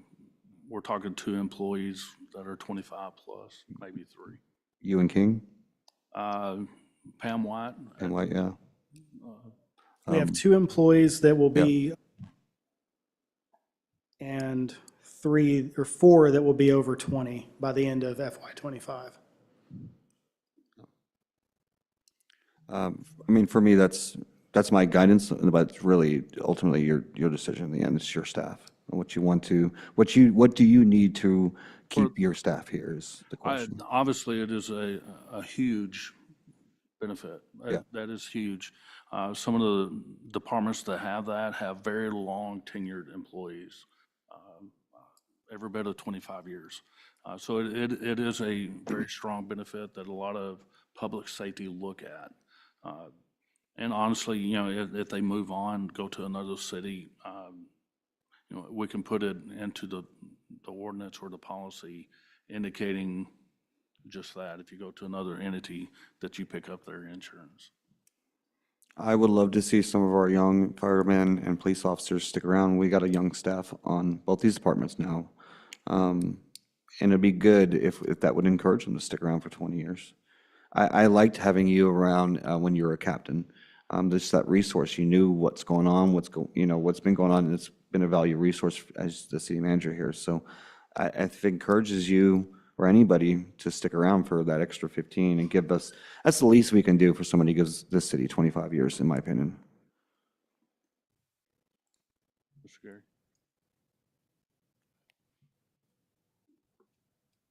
I thought it was pretty clear, but 8 years for me, so it's what How about for the insurance? I'm okay with considering that. I don't know what the cost would be. Obviously, we haven't seen any cost to it, but I'm open to it. I do have a quick question. Especially for our fire and police employees, do they receive any kind of like stipends for having completed certain, I don't know, specialized trainings? We do have a not a step plan, I'm sorry, incentive pay. You know, if you have a basic, advanced, intermediate, master's certifications on the police and fire concept of it, so they do get additional funding on the educational side. How does that impact our longevity of our? I think it's where it needs to be, is accurate across the board throughout the Metroplex and pretty much anywhere that had that incentive. I would probably say 99% of entities have that incentive for their public safety. Thank you. We have that incentive with city staff as well, though, correct? Currently, we do not. That's something that been working on, we've been discussing this past year. That's correct. Thank you, Mr. Michaels. Mr. Michaels, you're on the insurance? I look at it as more people we put on insurance, probably get a better rate. So in the long run, I mean, it might take 25 years to get up to 100 employees, but yeah, we could get a better rate by then, so. Is your recommendation 20 or 25? I still think 20. I mean, because a lot of firefighters and police officers want to do their 20 years, and by the time they're 20 years, you know, they're up in their age, and they don't want to sit there and, you know, be a police officer or be a firefighter. They're ready to move on with their life. So I say 20, but, you know, maybe we can, if it's something we want to do, maybe we can ask the employees itself. You know, maybe we can poll them and see what they suggest, if it's 20 or 25. I mean, I don't want to make that decision. I'm not going to speak on behalf of it, but I will say 20. Well, that's what I was kind of thinking. I mean, if one says 20 years, then, you know, let's keep it across the board 20 years. I mean, if they want to work longer, then that's just going to benefit the retirement in the long run. So.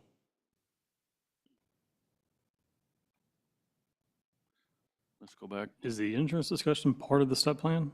I thought, No, it's just a benefit that, in reference to just benefits. so if the step plan is kind of call it a medium-term retention plan, maybe a goal next year is for Director Green to review options for a long-term retention plan for staff.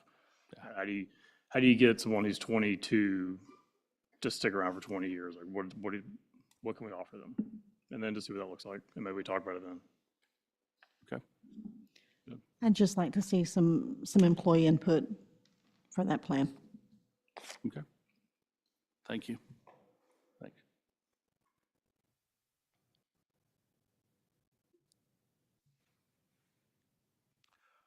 Any other discussion items, questions?